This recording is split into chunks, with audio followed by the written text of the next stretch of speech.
The Iliad by Homer. Translated by Samuel Butler. Book 6. Glaucus and Diomed. The story of Bellerophon. Hector and Andromache. The fight between Trojans and Achaeans was now left to rage as it would, and the tide of war surged hither and thither over the plain as they aimed their bronze-shod spears at one another between the streams of Simois and Xanthus. First Ajax, son of Telamon, tower of strength to the Achaeans, broke a phalanx of the Trojans, and came to the assistance of his comrades by killing Acamas, son of Eusorus, the best man among the Thracians, being both brave and of great stature. The spear struck the projecting peak of his helmet, its bronze point then went through his forehead into the brain, and darkness veiled his eyes. Then Diomed killed Axylus, son of Teuthranus, a rich man who lived in the strong city of Erispe, and was beloved by all men, for he had a house by the roadside, and entertained every one who passed, howbeit not one of his guests stood before him to save his life, and Diomed killed both him and his squire Calesius, who was then his charioteer. So the pair passed beneath the earth.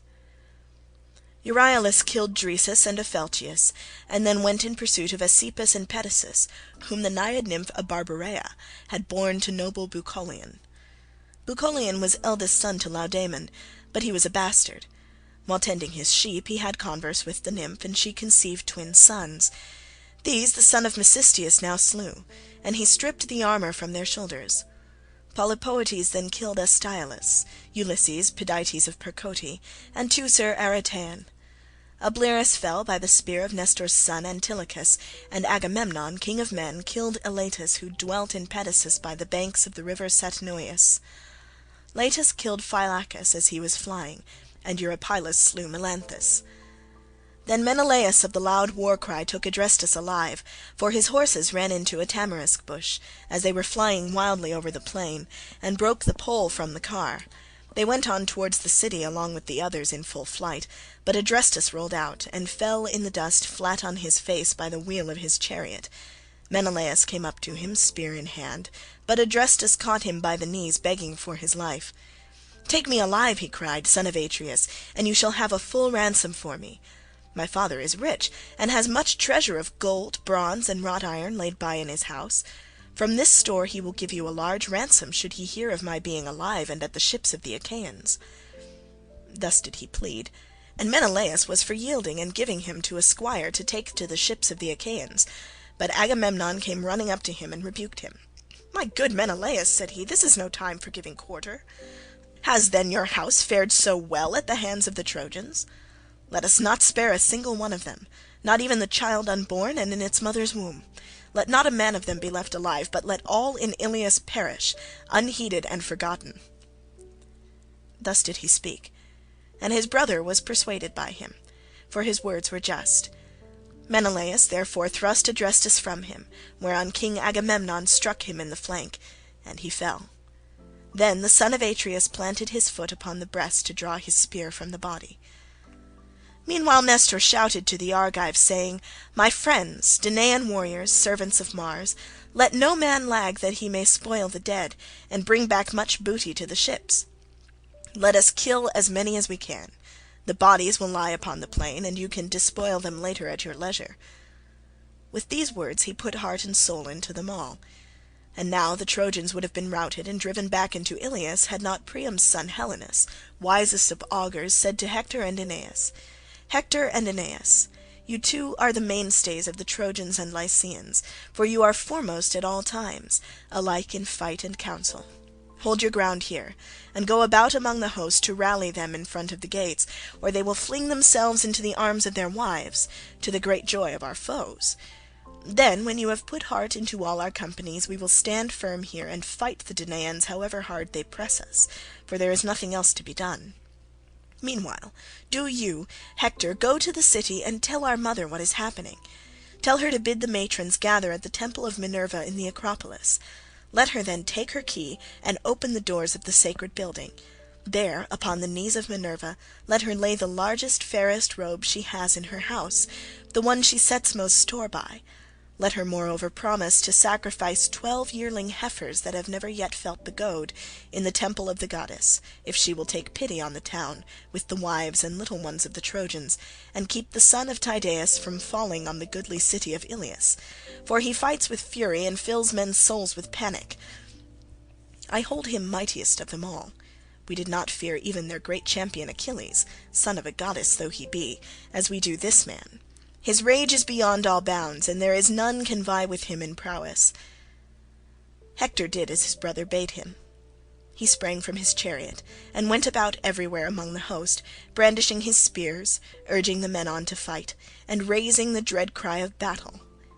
Thereon they rallied and again faced the Achaeans, who gave ground and ceased their murderous onset, for they deemed that some one of the immortals had come down from starry heaven to help the Trojans, so strangely had they rallied. And Hector shouted to the Trojans, "Trojans and allies, be men, my friends, and fight with might and main, while I go to Ilius and tell the old men of our council and our wives to pray to the gods and vow hecatombs in their honour." With this he went his way, and the black rim of hide that went round his shield beat against his neck and his ankles. Then Glaucus, son of Hippolochus and the son of Tydeus, went into the open space between the hosts to fight in single combat. When they were close up to one another, Diomed of the loud war-cry was the first to speak. "Who, my good sir," said he, "who are you among men? I have never seen you in battle until now, but you are daring beyond all others if you abide my onset. Woe to those fathers whose sons face my might! If, however, you are one of the immortals, and have come down from heaven, I will not fight you, for even valiant Lycurgus, son of Dryas, did not live long when he took to fighting with the gods.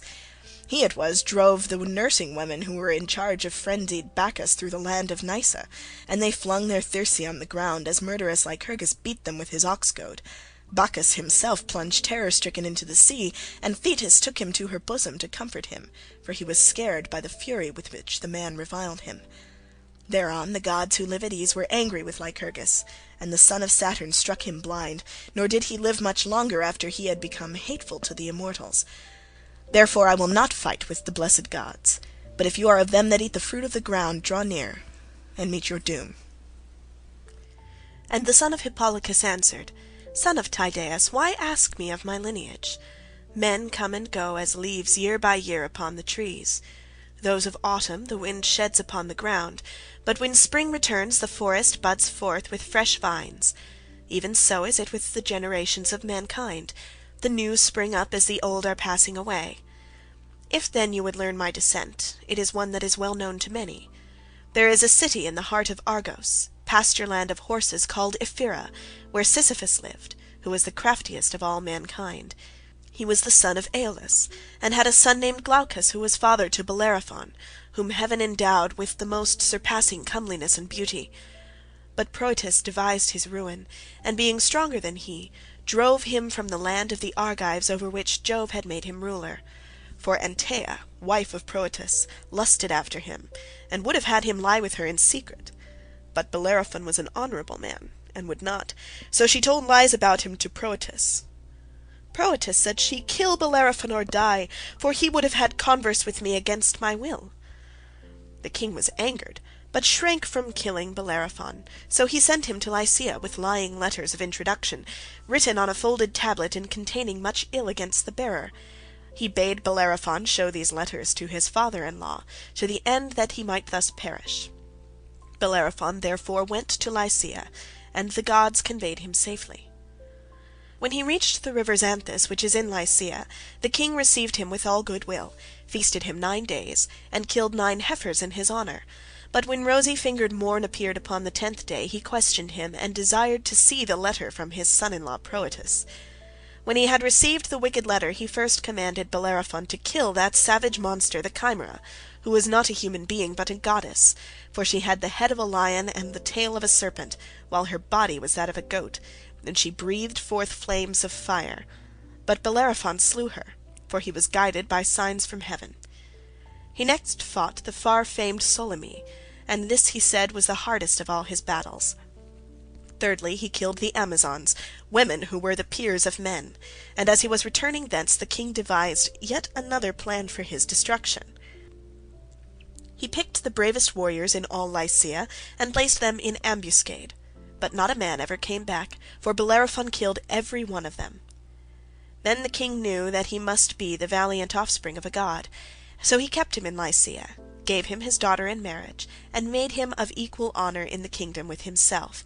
And the Lycians gave him a piece of land, the best in all the country, fair with vineyards and tilled fields, to have and to hold.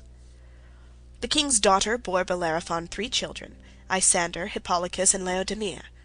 The lord of counsel lay with Laodamia, and she bore him noble Sarpedon. But when Bellerophon came to be hated by all the gods, he wandered all desolate and dismayed upon the Ilian plain, gnawing at his own heart and shunning the path of men.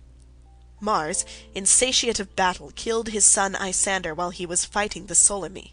His daughter was killed by Diana of the golden reins, for she was angered with her. But Hippolochus was father to myself, and when he sent me to Troy he urged me again and again to fight ever among the foremost and outvie my peers, so as not to shame the blood of my fathers, who were the noblest in Ephyra and in all Lycia. This, then, is the descent I claim."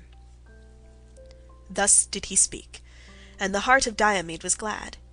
He planted his spear in the ground and spoke to him with friendly words. "Then," he said, "you are an old friend of my father's house. Great Aeneas once entertained Bellerophon for 20 days, and the two exchanged presents. Aeneas gave a belt rich with purple, and Bellerophon a double cup, which I left at home when I set out for Troy. I do not remember Tydeus, for he was taken from us while I was yet a child, when the army of the Achaeans was cut to pieces before Thebes. Henceforth, however, I must be your host in middle Argos, and you mine in Lycia if I should ever go there. Let us avoid one another's spears even during a general engagement.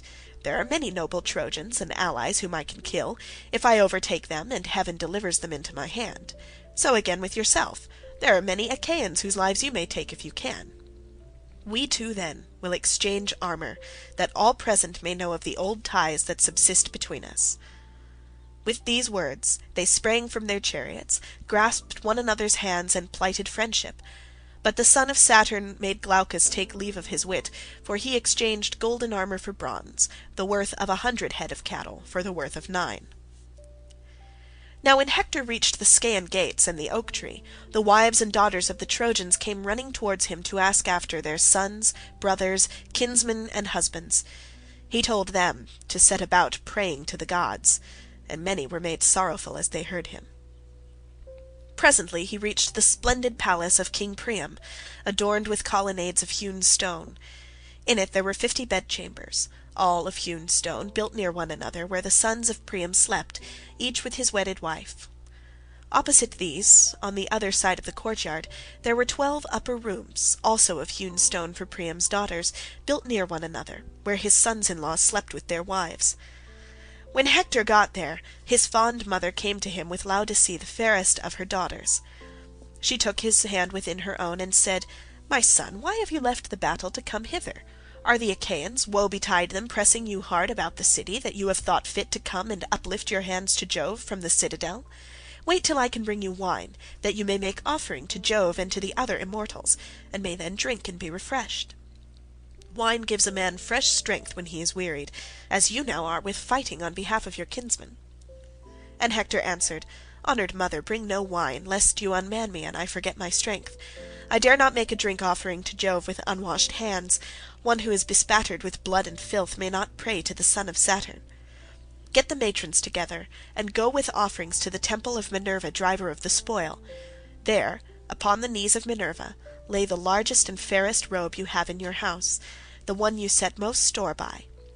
Promise, moreover, to sacrifice 12 yearling heifers that have never yet felt the goad, in the temple of the goddess, if she will take pity on the town, with the wives and little ones of the Trojans, and keep the son of Tydeus from off the goodly city of Ilius, for he fights with fury, and fills men's souls with panic. Go then to the temple of Minerva, while I seek Paris and exhort him, if he will hear my words. Would that the earth might open her jaws and swallow him, for Jove bred him to be the bane of the Trojans, and of Priam and Priam's sons.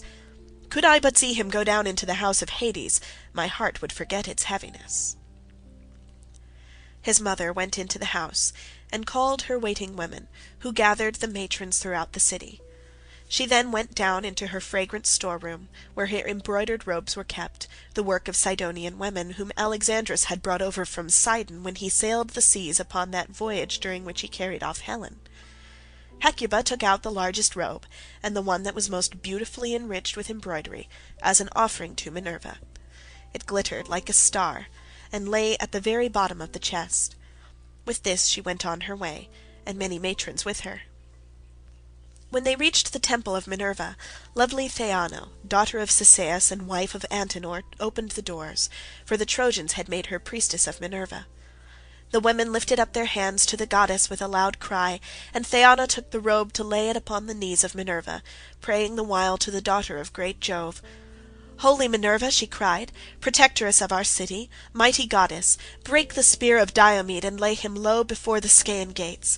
Do this, and we will sacrifice 12 heifers that have never yet known the goad in your temple, if you will have pity upon the town, with the wives and the little ones of the Trojans." Thus she prayed, but Pallas Minerva granted not her prayer. While they were thus praying to the daughter of great Jove, Hector went to the fair house of Alexandrus, which he had built for him by the foremost builders in the land. They had built him his house, storehouse, and courtyard near those of Priam and Hector on the Acropolis. Here Hector entered with a spear 11 cubits long in his hand. The bronze point gleamed in front of him, and was fastened to the shaft of the spear by a ring of gold. He found Alexandrus within the house, busied about his armour, his shield and cuirass, and handling his curved bow. There too sat Argive Helen with her women, setting them their several tasks, and as Hector saw him he rebuked him with words of scorn. "Sir," said he, "you do ill to nurse this rancour. The people perish fighting round this our town. You would yourself chide one whom you saw shirking his part in the combat. Up then, or ere long the city will be in a blaze." And Alexandrus answered, "Hector, your rebuke is just. Listen therefore, and believe me when I tell you that I am not here so much through rancour or ill will towards the Trojans, as from a desire to indulge my grief. My wife was even now gently urging me to battle, and I hold it better that I should go. For victory is ever fickle. Wait then while I put on my armour, or go first and I will follow. I shall be sure to overtake you." Hector made no answer, but Helen tried to soothe him.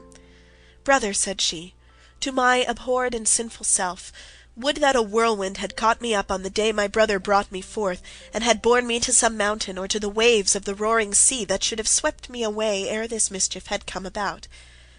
But since the gods have devised these evils, would at any rate that I had been wife to a better man, to one who could smart under dishonour and men's evil speeches. This fellow was never yet to be depended upon, nor never will be, and he will surely reap what he has sown. Still, brother, come in and rest upon this seat, for it is you who bear the brunt of that toil that has been caused by my hateful self and by the sin of Alexandrus, both of whom Jove has doomed to be a theme of song among those that shall be born hereafter." And Hector answered, "Bid me not be seated, Helen, for all the goodwill you bear me. I cannot stay. I am in haste to help the Trojans, who miss me greatly when I am not among them. But urge your husband, and of his own self also let him make haste to overtake me before I am out of the city. I must go home to see my household, my wife and my little son, for I know not whether I shall ever again return to them, or whether the gods will cause me to fall by the hands of the Achaeans." Then Hector left her, and forthwith was at his own house. He did not find Andromache, for she was on the wall with her child and one of her maids, weeping bitterly. Seeing then that she was not within, he stood on the threshold of the women's rooms and said, "Women, tell me, and tell me true, where did Andromache go when she left the house? Was it to my sisters, or to my brothers' wives? Or is she at the temple of Minerva, where the other women are propitiating that awful goddess?" His good housekeeper answered, "Hector, since you bid me tell you truly, she did not go to your sisters, nor to your brothers' wives, nor yet to the temple of Minerva, where the other women are propitiating the awful goddess, but she is on the high wall of Iliad, for she had heard the Trojans were being hard pressed, and that the Achaeans were in great force. She went to the wall in frenzied haste, and the nurse went with her carrying the child." Hector hurried from the house when she had done speaking, and went down the streets by the same way that he had come. When he had gone through the city and had reached the Scaean gates through which he would go out on to the plain, his wife came running toward him, Andromache, daughter of great Eetion, who ruled in Thebes under the wooded slopes of Mount Placus, and was king of the Sicilians. His daughter had married Hector, and now came to meet him with a nurse who carried his little child in her bosom, a mere babe, Hector's darling son, and lovely as a star. Hector had named him Scamandrius, but the people called him Astyanax, for his father stood alone as chief guardian of Ilius.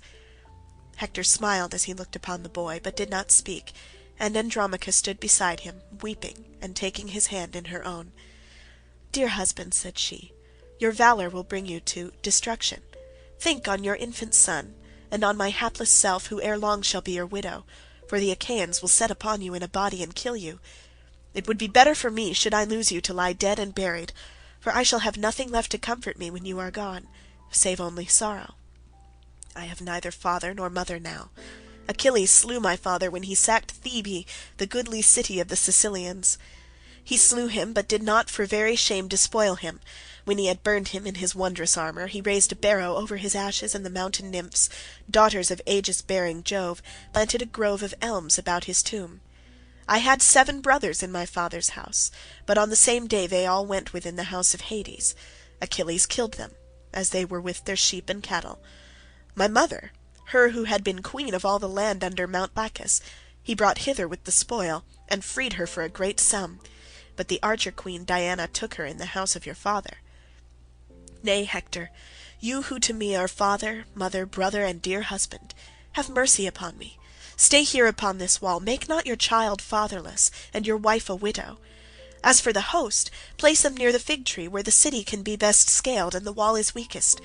Thrice have the bravest of them come thither and assailed it, under the 2 Ajaxes, Idomeneus, the sons of Atreus, and the brave son of Tydeus, either of their own bidding, or because some soothsayer had told them."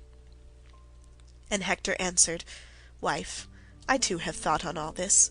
But with what face should I look upon the Trojans, men or women, if I shirked battle like a coward? I cannot do so.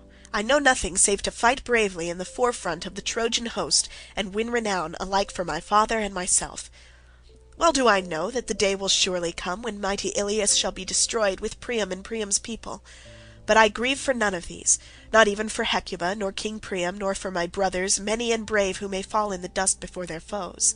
For none of these do I grieve, as for yourself, when the day shall come on which one of the Achaeans shall rob you for ever of your freedom, and bear you weeping away. It may be that you will have to ply the loom in Argos at the bidding of a mistress, or to fetch water from the springs Mysaeus or Hyperia, treated brutally by some cruel taskmaster. Then will one say who sees you weeping, 'She was wife to Hector, the bravest warrior among the Trojans during the war before Ilius.' On this your tears will break forth anew for him who would have put away the day of captivity for you. May I lie dead under the barrow that is heaped over my body ere I hear you cry as they carry you into bondage." He stretched his arms toward his child, but the boy cried, and nestled in his nurse's bosom, scared at the sight of his father's armour, and at the horsehair plume that nodded fiercely from his helmet. His father and mother laughed to see him, but Hector took the helmet from his head and laid it all gleaming upon the ground. Then he took his darling child, kissed him, and dandled him in his arms, praying over him the while to Jove and to all the gods. "Jove," he cried, "grant that this my child may be even as myself chief among the Trojans. Let him be not less excellent in strength, and let him rule Ilius with his might. Then may one say of him as he comes back from battle, 'The son is far better than the father.' May he bring back the blood-stained spoils of him whom he has laid low, and let his mother's heart be glad." With this he laid the child again in the arms of his wife, who took him to her own soft bosom, smiling through her tears. As her husband watched her, his heart yearned towards her, and he caressed her fondly, saying, "My own wife, do not take these things too bitterly to heart. No one can hurry me down to Hades before my time. But if a man's hour is come, be he brave or be he coward, there is no escape for him when he has once been born. Go then within the house, and busy yourself with your daily duties, your loom, your distaff, and the ordering of your servants. For war is man's matter, and mine above all others of them that have been born in Ilius." He took his plumed helmet from the ground, and his wife went back again to her house, weeping bitterly and often looking back towards him. When she reached her home she found her maidens within, and bade them all join her in her lament. So they mourned Hector in his own house, though he was yet alive, for they deemed that they should never see him return safe from battle and from the furious hands of the Achaeans. Paris did not remain long in his house. He donned his goodly armour overlaid with bronze, and hasted through the city as fast as his feet could take him. As a horse, stabled and fed, breaks loose and gallops gloriously over the plain to the place where he is wont to bathe in the fair-flowing river, he holds his head high, and his mane streams upon his shoulders as he exults in his strength, and flies like the wind to the haunts and feeding ground of mares. Even so went forth Paris from high Pergamus, gleaming like sunlight in his armour, and he laughed aloud as he sped swiftly on his way. Forthwith he came upon his brother Hector, who was then turning away from the place where he had held converse with his wife, and he was himself the first to speak. "Sir," said he, "I fear that I have kept you waiting when you are in haste, and have not come as quickly as you bade me." "My good brother," answered Hector, "you fight bravely, and no man with any justice can make light of your doings in battle, but you are careless and wilfully remiss. It grieves me to the heart to hear the ill that the Trojans speak about you, for they have suffered much on your account. Let us be going, and we will make things right hereafter, should Jove vouchsafe us to set the cup of our deliverance before ever-living gods of heaven in our own homes, when we have chased the Achaeans from Troy." End of Book 6. Hector and Ajax fight. Hector is getting worsted when night comes on and parts them. They exchange presents, the burial of the dead, and the building of the wall round their ships by the Achaeans. The Achaeans buy their wine of Agamemnon and Menelaus. With these words Hector passed through the gates, and his brother Alexandrus with him, both eager for the fray. As when heaven sends a breeze to sailors who have long looked for one in vain, and have laboured at their oars till they are faint with toil, even so welcome was the sight of these two heroes to the Trojans. Thereon Alexandrus killed Menestheus, the son of Erythos. He lived in Arne, and was the son of Erythos, the mace-man, and of Philomedusa. Hector threw a spear at Oeneus, and struck him dead with a wound in the neck under the bronze rim of his helmet. Glaucus, moreover, son of Hippolochus, captain of the Lycians, in hard hand-to-hand fight, smote Iphinos, son of Dexius, on the shoulder, as he was springing onto his chariot behind his fleet mares. So he fell to the earth from the car, and there was no life left in him. When therefore Minerva saw these men making havoc of the Argives, she darted down to Ilius from the summits of Olympus, and Apollo, who was looking on from Pergamus, went out to meet her, for he wanted the Trojans to be victorious. The pair met by the oak tree, and King Apollo, son of Jove, was first to speak. "What would you have," he said, "daughter of great Jove, that your proud spirit has sent you hither from Olympus? Have you no pity upon the Trojans? And would you incline the scales of victory in favour of the Danaans? Let me persuade you, for it will be better thus. Stay the combat for today, but let them renew the fight hereafter till they compass the doom of Ilius, since you, goddess, have made up your mind to destroy the city." And Minerva answered, "So be it, Far Darter. It was in this mind that I came down from Olympus to the Trojans and Achaeans. Tell me, then, how do you propose to end this present fighting?" Apollo, son of Jove, replied, "Let us incite great Hector to challenge one of the Danaans in single combat. On this the Achaeans will be shamed into finding a man who will fight him." Minerva assented, and Helenus, son of Priam, divined the counsel of the gods. He therefore went up to Hector and said, "Hector, son of Priam, peer of gods in council, I am your brother. Let me then persuade you. Bid the other Trojans and Achaeans, all of them, take their seats, and challenge the best man among the Achaeans to meet you in single combat. I have heard the voice of the ever-living gods, and the hour of your doom is not yet come." Hector was glad when he heard this saying, and went in among the Trojans, grasping his spear in the middle to hold them back, and they all sat down. Agamemnon also bade the Achaeans be seated, but Minerva and Apollo, in the likeness of vultures, perched on Father Jove's high oak tree, proud of their men, and the ranks sat close ranged together, bristling with shield and helmet and spear. As when the rising west wind furs the face of the sea, and the waters grow dark beneath it, so sat the companies of Trojans and Achaeans upon the plain. And Hector spoke thus: Hear me, Trojans and Achaeans, that I may speak even as I am minded. Jove on his high throne has brought our oaths and covenants to nothing, and foreshadows ill for both of us, till you either take the towers of Troy, or are yourselves vanquished at your ships. The princes of the Achaeans are here present in the midst of you. Let him then that will fight me stand forward as your champion against Hector. Thus I say, and may Jove be witness between us. If your champion slay me, let him strip me of my armor and take it to your ships, but let him send my body home, that the Trojans and their wives may give me my dues of fire when I am dead. In like manner, if Apollo vouchsafe me glory, and I slay your champion, I will strip him of his armor, and I will take it to the city of Iliad, where I will hang it in the temple of Apollo. But I will give up his body, that the Achaeans may bury him at their ships, and build him a mound by the wide waters of the Hellespont. Then will one say hereafter, as he sails his ship over the sea, This is the monument of one who died long since, a champion who was slain by mighty Hector. Thus will one say, and my fame shall not be lost.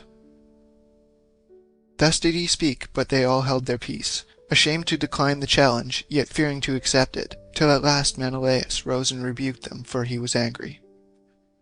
Alas, he cried, vain braggarts, women forsooth, not men. Double-dyed indeed will be the stain upon us, if no man of the Danaans will now face Hector. May you be turned every man of you into earth and water, as you sit, spiritless and inglorious, in your places. I will myself go out against this man, but the upshot of the fight will be from on high in the hands of the immortal gods. With these words he put on his armor, and then, O Menelaus, your life would have come to an end at the hands of Hector, for he was a far better man, had not the princes of the Achaeans sprung upon you and checked you.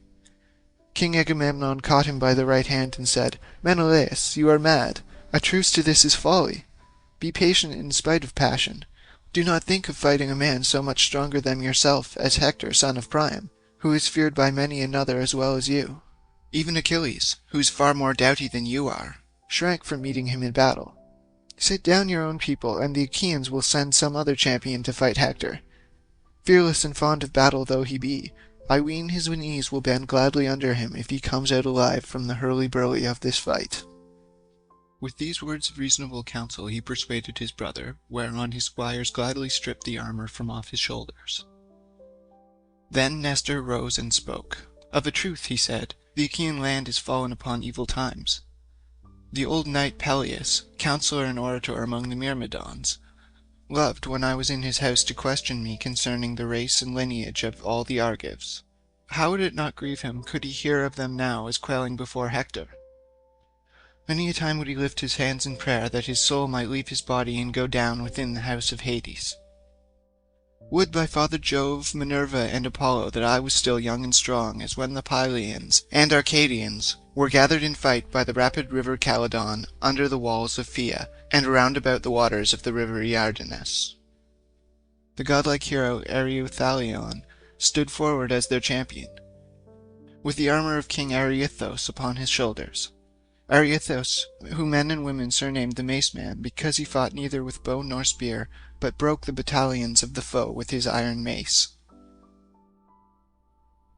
Lycurgus killed him, not in fair fight, but by entrapping him in a narrow way where his mace served him in no stead. For Lycurgus was too quick for him, and speared him through the middle, so he fell to earth on his back.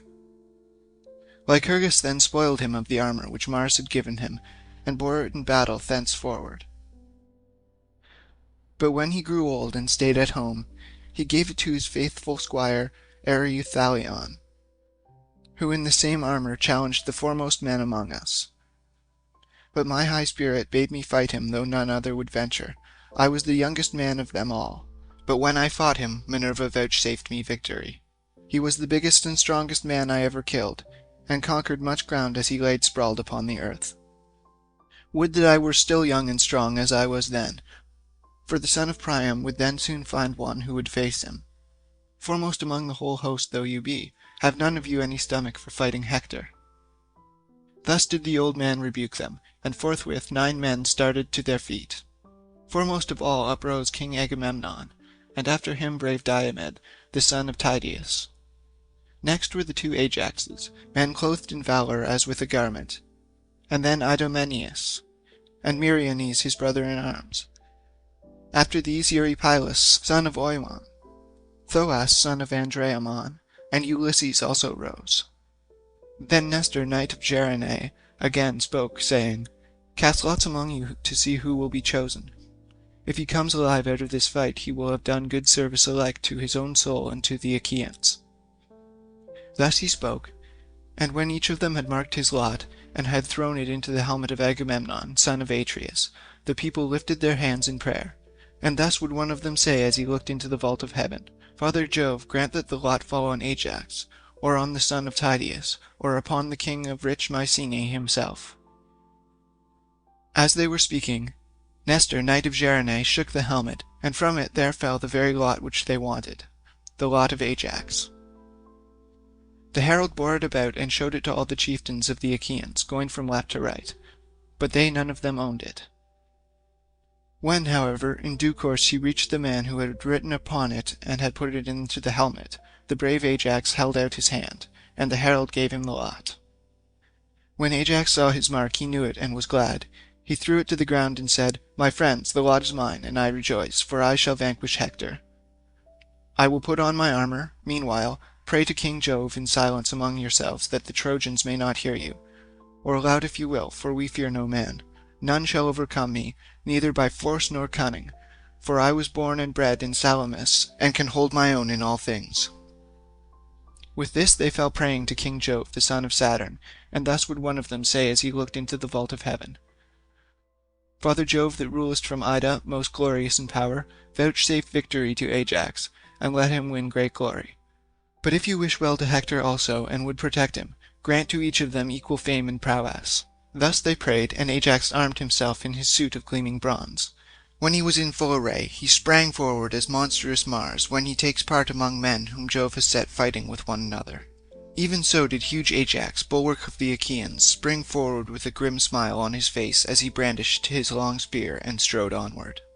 The Argives were elated as they beheld him, but the Trojans trembled in every limb, and the heart even of Hector beat quickly.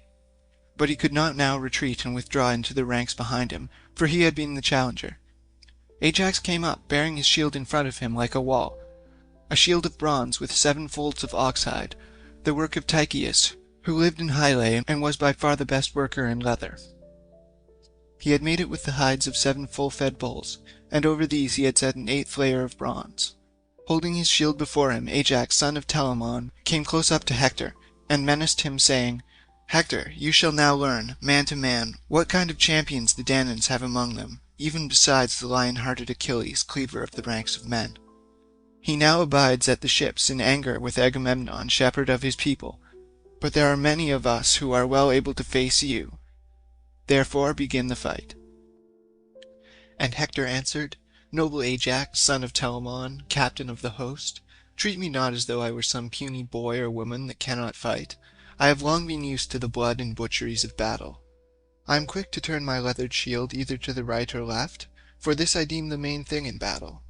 I can charge among the chariots and horsemen, and in hand-to-hand fighting can delight the heart of Mars. Howbeit I would not take such a man as you off his guard, but I will smite you openly if I can." He poised his spear as he spoke and hurled it from him. It struck the 7-fold shield in its outermost layer, the 8th which was of bronze, and went through 6 of the layers, but in the 7th hide it stayed. Then Ajax threw his in turn, and struck the round shield of the son of Priam. The terrible spear went through his gleaming shield, and pressed onward through his cuirass of cunning workmanship. It pierced the shirt against his side, but he swerved and thus saved his life. They then each of them drew out the spear from his shield, and fell on one another like savage lions or wild boars of great strength and endurance. The son of Priam struck the middle of Ajax's shield, but the bronze did not break, and the point of his dart was turned. Ajax then sprang forward and pierced the shield of Hector. The spear went through it and staggered him as he sprang forward to attack. It gashed his neck, and the blood came pouring out from the wound. But even so Hector did not cease fighting. He gave ground, and with his brawny hand seized a stone. rugged and huge, that was lying upon the plain. With this he struck the shield of Ajax on the boss that was in the middle, so that the bronze rang again.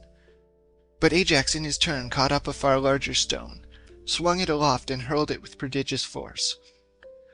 This millstone of a rock broke Hector's shield inwards, and threw him down on his back, the shield crushing him under it. But Apollo raised him at once. Thereon they would have hacked at one another in close combat with their sword, had not the heralds, messengers of the gods and men, come forward, one from the Trojans and the other from the Achaeans. Talthybius and Idaeus, both of them honourable men. These parted them with their staves, and the good herald Idaeus said, "My sons, fight no longer, you are both of you valiant, and both are dear to Jove. We know this, but night is falling, and the behests of night may not be well gainsaid." Ajax, son of Telamon, answered, "Idaeus, bid Hector say so, for it was he that challenged our princes. Let him speak first, and I will accept his saying." Then Hector said, "Ajax, heaven has vouchsafed you stature and strength and judgment, and in wielding the spear you excel all others of the Achaeans. Let us for this day cease fighting. Hereafter we will fight anew till heaven decide between us, and give victory to one or the other. Night is now falling, and the behests of night may not be well gainsaid. Gladden, then, the hearts of the Achaeans at your ships, and more especially those of your own followers and clansmen, while I, in the great city of King Priam, bring comfort to the Trojans and their women, who vie with one another in their prayers on my behalf. Let us, moreover, exchange presents, that it may be said among the Achaeans and the Trojans, they fought with might and main, but were reconciled and parted in friendship." On this he gave Ajax a silver-studded sword with its sheath and leather baldric, and in return Ajax gave him a girdle dyed with purple. Thus they parted, and one going to the host of the Achaeans, and the other to that of the Trojans, who rejoiced when they saw their hero come to them safe and unharmed from the strong hands of the mighty Ajax. They led him therefore to the city as one who had been saved beyond their hopes. On the other side the Achaeans brought Ajax elated with victory to Agamemnon. When they reached the quarters of the son of Atreus, Agamemnon sacrificed for them a 5-year-old bull in honor of Jove, the son of Saturn. They flayed his carcass, made it ready, and divided it into joints. These they cut carefully into smaller pieces, putting them on the spits, roasting them sufficiently, and then drawing them off. When they had done all this and had prepared the feast, they ate it, and every man had his full and equal share, so that they were satisfied, and King Agamemnon gave Ajax some slices cut lengthways down the loin, as a mark of special honor. As soon as they had had enough to eat and drink, old Nestor, whose counsel was ever truest, began to speak. With all sincerity and goodwill, therefore, he addressed them thus: "Son of Atreus and other chieftains, inasmuch as many of the Achaeans are now dead, whose blood Mars has shed by the banks of the Scamander, and their souls have gone down to the house of Hades, it will be well when morning comes that we should cease fighting. We will then wheel our dead together with oxen and mules, and burn them not far from the ships, that when we sail hence we may take the bones of our comrades home to their children. Hard by the funeral pyre we will build a barrow that shall be raised from the plain for all in common. Near this let us set about building a high wall, to shelter ourselves and our ships, and let it have well-made gates, that there may be a way through them for our chariots. Close outside we will dig a deep trench all around it to keep off both horse and foot, that the Trojan chieftains may not bear hard upon us." Thus he spoke, and the princes shouted in applause. Meanwhile the Trojans held a council, angry and full of discord, on the Acropolis by the gates of King Priam's palace. And wise Antenor spoke. "Hear me," he said, "Trojans and Dardanians and allies, that I may speak even as I am minded. Let us give up Argive Helen and her wealth to the sons of Atreus, for we are now fighting in violation of our solemn covenants, and shall not prosper till we have done as I say." He then sat down, and Alexandrus, husband of the lovely Helen, rose to speak. "Antenor," he said, "your words are not to my liking. You can find a better saying than this, if you will. If, however, you have spoken in good earnest, then indeed has heaven robbed you of your reason. I will speak plainly, and hereby notify to the Trojans that I will not give up the woman. But the wealth that I brought home with her from Argos I will restore, and I will add yet further of my own." On this, when Paris had spoken and taken his seat, Priam of the race of Dardanus, peer of the gods in council, rose, and with all sincerity and goodwill addressed them thus: Hear me, Trojans, Dardanians, and allies, that I may speak even as I am minded. Get your suppers now, as hitherto throughout the city, but keep your watches and be wakeful. At daybreak let Idaeus go to the ships, and tell Agamemnon and Menelaus, sons of Atreus, the saying of Alexandrus, through whom this quarrel has come about. And let him also be instant with them that they now cease fighting till we burn our dead. Hereafter we will fight anew, till heaven decide between us and give victory to one or the other. Thus did he speak, and they did even what he said. They took their supper in their companies, and at daybreak Idaeus went his way to the ships. He found the Danaans, servants of Mars, in council at the stern of Agamemnon's ship, and took his place in the midst of them. Sons of Atreus, he said, and princes of the Achaean host, Priam and the other Trojans have sent me to tell you of the sayings of Alexandros, through whom this quarrel has come about, if so be that you may find it acceptable. All the treasure he took with him in his ships to Troy, would be he had sooner perished, he will restore, and will add yet further of his own. But he will not give up the wedded wife of Menelaus, though the Trojans would have him do so. Priam bade me inquire further, if you will cease fighting till we burn our dead. Hereafter we will fight anew, till heaven decide between us and give victory to one or to the other. They all held their peace, but presently Diomed of the loud war cry, saying, Let there be no taking, neither treasure nor yet Helen, for even a child may see that the doom of the Trojans is at hand. The sons of the Achaeans shouted their applause at the words that Diomed had spoken, and thereon Agamemnon said to Idaeus, Idaeus, you have heard the answer the Achaeans make you, and I with them. But as concerning the dead, I give you leave to bury them. For when men are once dead, there should be no grudging them the rites of fire. Let Jove, the mighty husband of Juno, be witness to this covenant. As he spoke, he upheld his scepter in the sight of the gods, and Idaeus went back to his strong city of Iliad. The Trojans and Dardanians were gathering in council, waiting his return. When he came, he stood in their midst and delivered his message. As soon as they heard it, they set about their twofold labor, some gathering corpses, others bringing wood. The Argives, on their part, also hastened from their ships, some to gather corpses, and others to bring in wood. The sun was beginning to beat upon the field, fresh risen into the vault of heaven from the slow still currents of deep Oceanus, when the two armies met. They could hardly recognize their dead, but they washed the clotted gore from off them, shed tears over them, and lifted them upon their wagons. Priam had forbidden the Trojans to wail aloud, so they heaped their dead sadly and silently upon the pyre, and having burned them, went back to the city of Iliad. The Achaeans in like manner heaped their dead sadly and silently on the pyre, and having burned them, went back to their ships. Now in the twilight, when it was not yet dawn, chosen bands of the Achaeans were gathering round the pyre, and built one barrow that was raised in common for all. And hard by this they built a high wall to shelter themselves and their ships. They gave it strong gates, that there might be a way through them for their chariots, and close outside it they dug a trench deep and wide, and they planted it within with stakes. Thus did the Achaeans toil, and the gods, seated by the side of Jove the lord of lightning, marvelled at their great work. But Neptune, lord of the earthquake, spoke, saying, Father Jove, what mortal in the whole world will again take the gods into his counsel? See you not how the Achaeans have built a wall about their ships and driven a trench around it, without offering hecatombs for the gods? The fame of this wall will reach as far as dawn itself, and men will no longer think anything of the one which Phoebus Apollo and myself built with so much labor for Laomon. Jove was displeased, and answered, What, O shaker of the earth, are you talking about? A god less powerful than yourself might be alarmed at what they are doing. But your fame reaches as far as dawn itself. Surely when the Achaeans have gone home with their ships, you can shatter their wall and fling it into the sea. You can cover the beach with sand again, and the great wall of the Achaeans will then be utterly effaced. Thus did they converse, and by sunset the work of the Achaeans was complete. They had slaughtered oxen in their tents, and got their supper. Many ships had come with wine from Lemnos, sent by Oeneus the son of Jason, born to him by Hypsipyle.